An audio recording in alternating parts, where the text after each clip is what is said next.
Hello, lovely people. I come at you with another method of studying today. So get your notebooks out and let's get to it. Okay, today we're going to be talking about active recall and spaced repetition.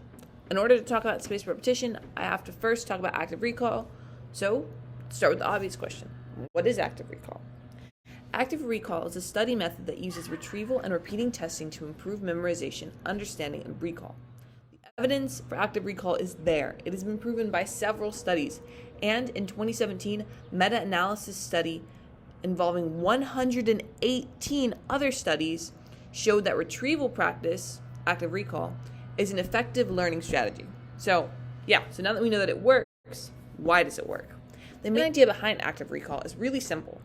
It works because repeated testing of learned information and materials reduces forgetfulness and improves long-term retention. So, on to the most important question of the entire video. How can we use active recall? What study methods should we use? The beauty behind active recall is that there are many different ways we can study with active recall. The one I want to focus on first is, you guessed it, spaced repetition. And then at the end of the video, I'll get into other methods that you can use. But first, spaced repetition. What is spaced repetition? Spaced repetition is a memory technique that has you review and recall information at specific time intervals until you know your stuff. This technique works because it forces you to actively recall. I saw something somewhere that really stuck with me. It said, doing an all-nighter study sessions the day before an exam is like trying to run 1,000 miles the day before a marathon. It doesn't work. Yeah, could you imagine running 1,000 miles? That'd be terrible. I would cry. I feel like anyone would cry. Okay. How do you use spaced repetition? When using spaced repetition, you make flashcards, either online or on flashcards, like actual flashcards. You know, when I was a child, I used flashcards. And you study them in spaced out intervals, increasing the time between each repetition for flashcards that you know until the flashcard sticks in your long-term memory. Flashcards can be a pain to make, but it is worth it. As evidence of the value of flashcards continues to consider this study of 2016. The study aimed to evaluate the effectiveness of using flashcards, and it involved more than 600 psychology course students.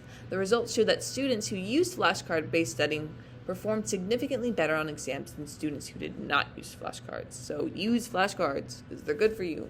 Spaced repetition is great. Okay. But if you don't, the two main ways people use spaced repetition while studying is the Listener box and Anki. I put a video on the Listener box in the link description below, and hopefully I'll have another video on Anki coming out soon, and I'll put that in the description too when it's made. Okay. If you have a vendetta against flashcards for some reason and you just refuse to use them, there are other ways of using active recall that are just as effective. Flashcards are better, but they're just as effective. And that method is practice testing. Practice testing is great because it forces you to actively remember the material. You know, active recall, what we're trying to do here.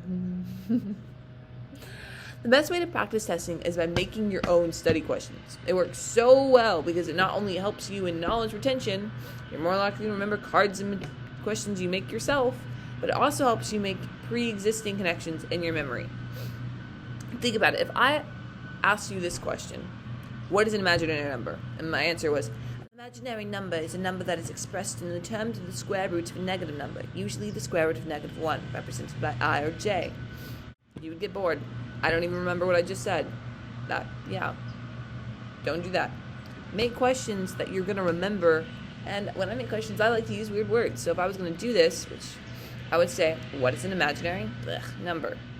It's a number that be a square root of a negative number. It's called imaginary because you can multiply two numbers or of equal signs, because you can't multiply two numbers of equal signs to get a negative number, but it name sucks. Okay, so that helps me more because I'm letting myself know what it is, why it is a negative number, why it is an imaginary number, and how it works.